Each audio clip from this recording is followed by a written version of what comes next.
So how's this for a video idea? How do I store all this stuff?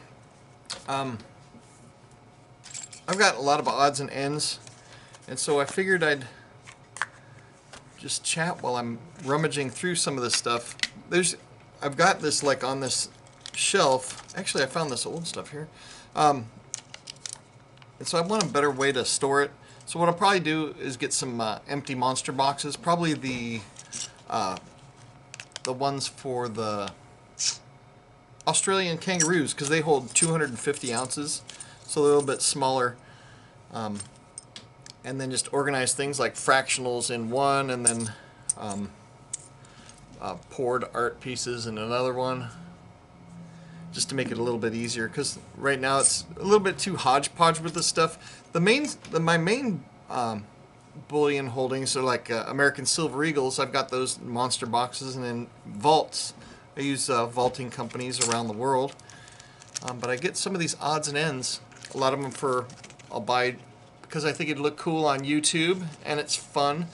And the collecting side of this, it can be addicting and distracting. That's one of the drawbacks to stacking precious metals, is you can go down these rabbit holes of all these cool little things and challenges for getting poured silver and holiday themed ones. I need to get a monster box just for Christmas themed silver. I've got one already for Halloween themed silver, and I'm also working on a guardhouse box for Halloween themed silver. That one is this one here.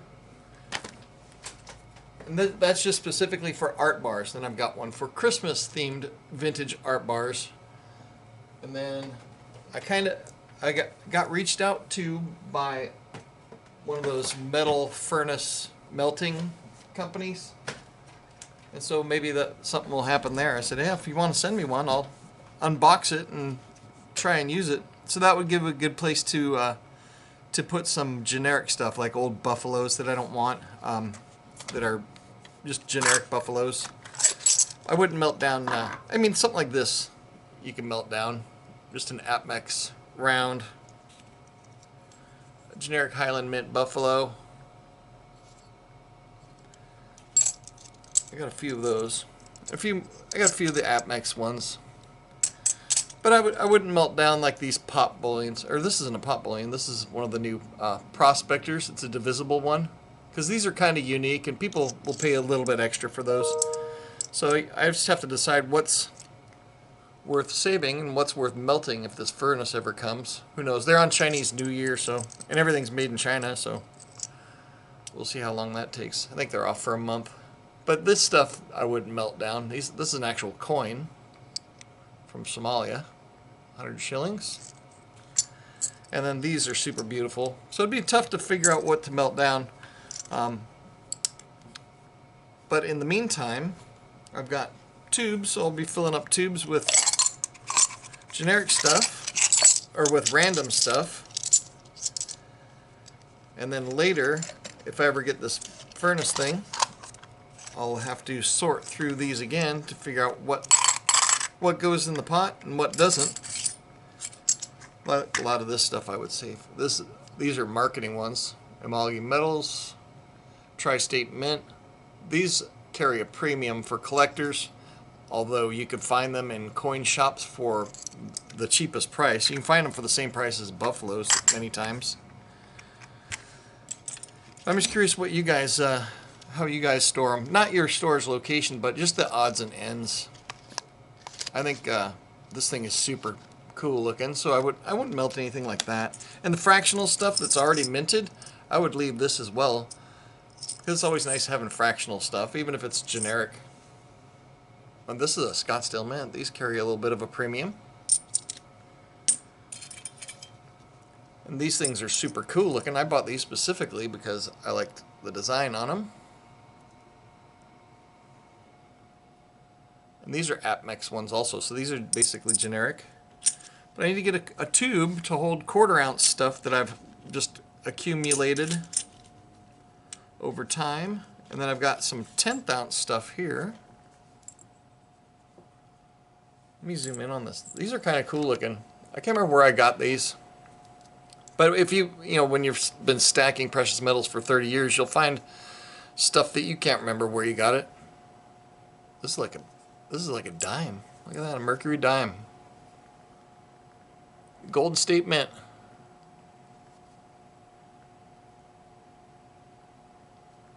Does it flip right? Which side's up? No, it flips. It flips like a medallion, so it doesn't flip like a coin. So it flips sideways. So 10th ounce stuff. I got a 10th ounce tube here of Britannia's. I think I did a YouTube short a long time ago where I zoomed in on one of these. I was like, here's the iconic silver Britannia. Want to see how big my hands are? This is a 1 ounce silver coin. Bom, bom, bom, bom, bom. That's how big I am. So that was silly. So I can't remember why I got these. I got these just because they were cheap at the time. And I wanted a tube of 1/10 ounce. So I think there's 20 in here. So this might be 2 ounces of silver. Very high premium on this. So I definitely wouldn't recommend stacking these. But if you can get them in trades or whatever. Then I got these. I got these from a local coin shop because they were the same price as the generic 1 ounce. So I could have got a silver buffalo, just a generic buffalo, or I could have got 10 of these 1/10 ounce trinkets. And so I usually will choose the 1/10 ounce ones over the 1 ounce if in generic. If it's the same price, why not? It takes the same amount of energy to make one of these as it does a 1 ounce, so you might as well have it divisible. So I got some, so then I got this. I bought this from the coin guy. That's where Spectacular, the Silver Stacula, that's his coin shop. He had this in one of his videos, and he also had this thing here. And there was something else I got. I can't remember what it was. Can't remember what it was. These were add-ons to an order, so this was 40 bucks. This is a really nice condition Morgan. I don't know which one it is, but it's in the sterling silver bezel, so you can wear it as a necklace. I thought it'd be kind of cool.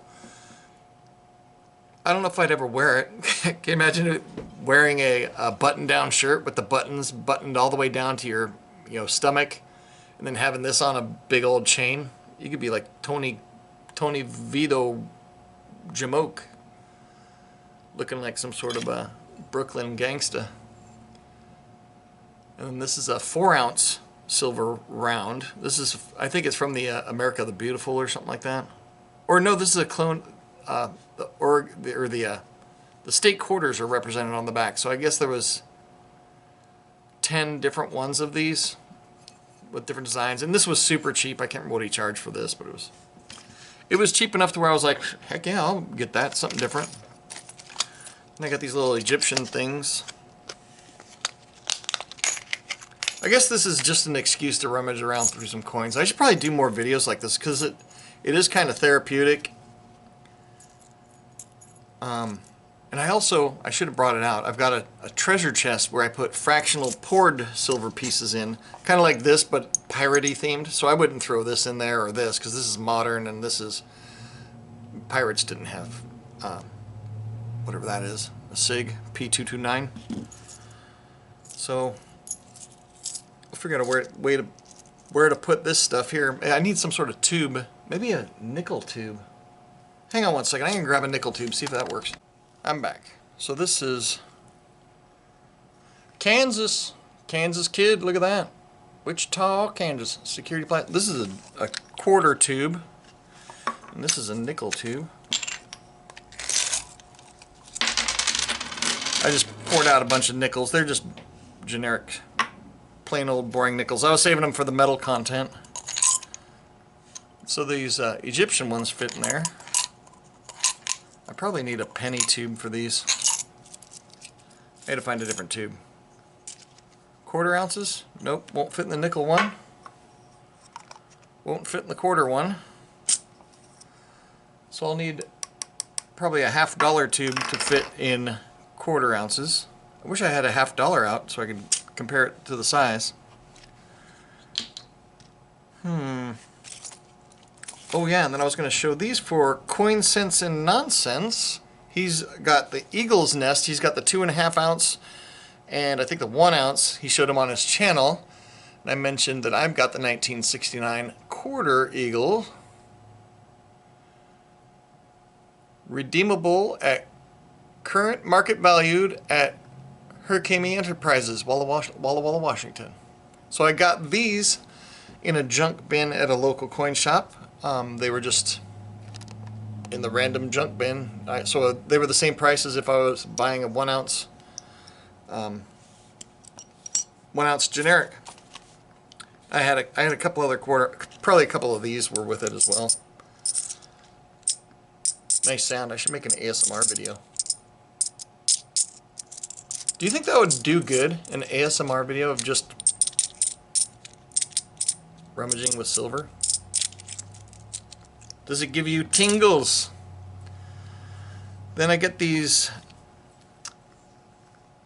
square Geiger bars. This is a Geiger one and one that Geiger made for APMEX. They also make them for Kazoo Bullion, which brings up another point. I've got a couple big bars. I don't have enough big bars on hand to do a monster box, or maybe I should start doing a monster box of big bars or larger bars, 10 ounces and up. Yikes.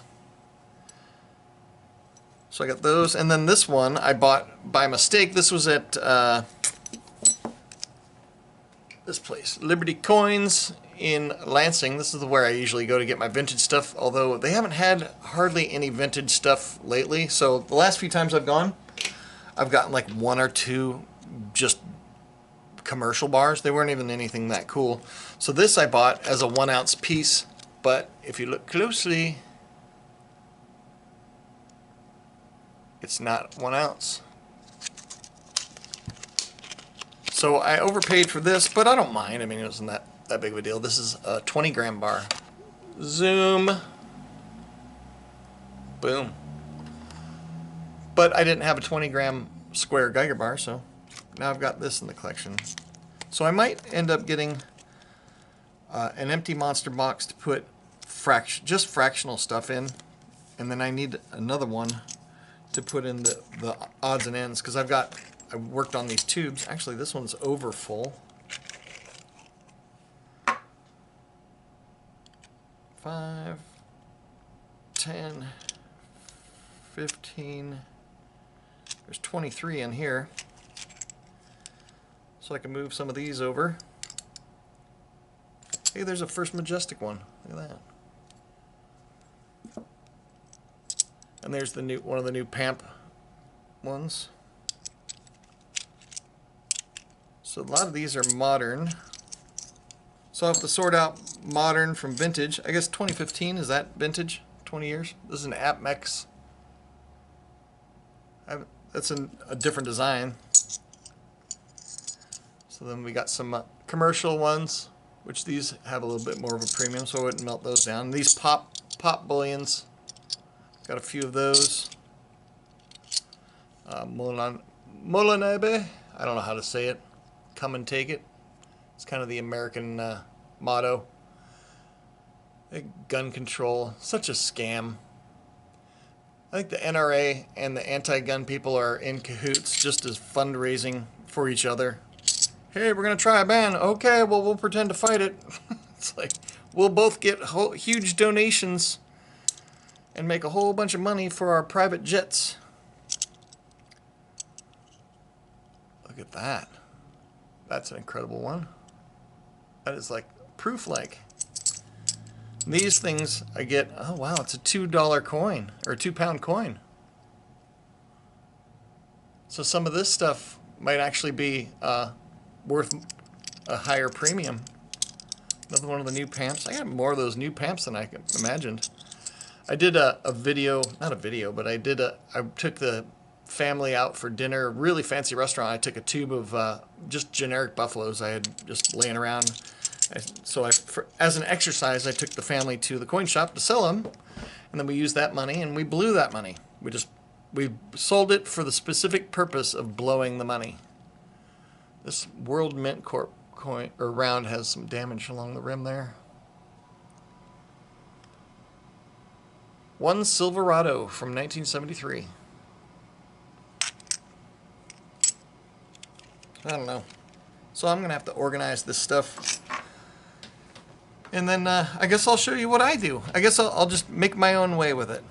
But let me know what you guys think. I'm going to figure out how to compile this a little bit better. That way I can instantly grab a monster box of like generic stuff that's got nothing but like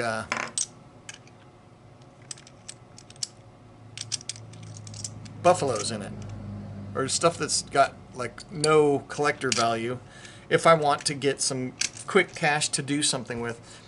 And the reason I thought of that is I had a breakdown over the weekend. My son and I were going to a physical media store to check out some DVDs and CDs, because I collect physical media as well. And then we're going to hit that up, make a couple YouTube videos there at the video shop, which we did. But on the way there, my car broke down. Had to have it towed to the dealership. It's an old car. I mean, it's like 15 years old. But I just tow it to the dealership because Mercedes has free towing, and the dealership isn't that much more than a local shop. Plus, they know exactly what they're doing, so you'll be in and out faster. But we got a rental car. We went and made some a YouTube video that he's going to edit up for me at the video shop, and then we were going to go to coin shops, but we ran out of time, so I wasn't able to hit up any coin shops up there. So look out for a physical media video that's pretty cool. I actually interviewed the owner and stuff. It's kind of fun.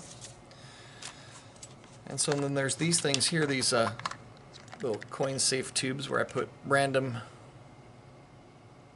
some generic stuff and some higher premium stuff. I got to sort through that stuff. So maybe I'll just do that on camera, or maybe I'll have to do a live stream. What do you think about that? Do a live stream of sorting through this stuff, and you guys can help me sort it, I guess. Anyway, let me know your thoughts. That's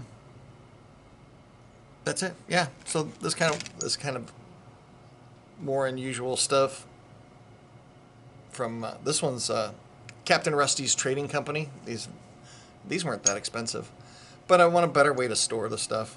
They send them with COAs, and I just need to get my brain wrapped around the bits and pieces, because I've probably got maybe 3 times this amount as far as what I've got, available to sort through. And then I've also got some copper. Anyway, that's it. Just a rummage video, and let me know what you think. I'm going to I don't know, look for some empty tubes. Have a great day. Later.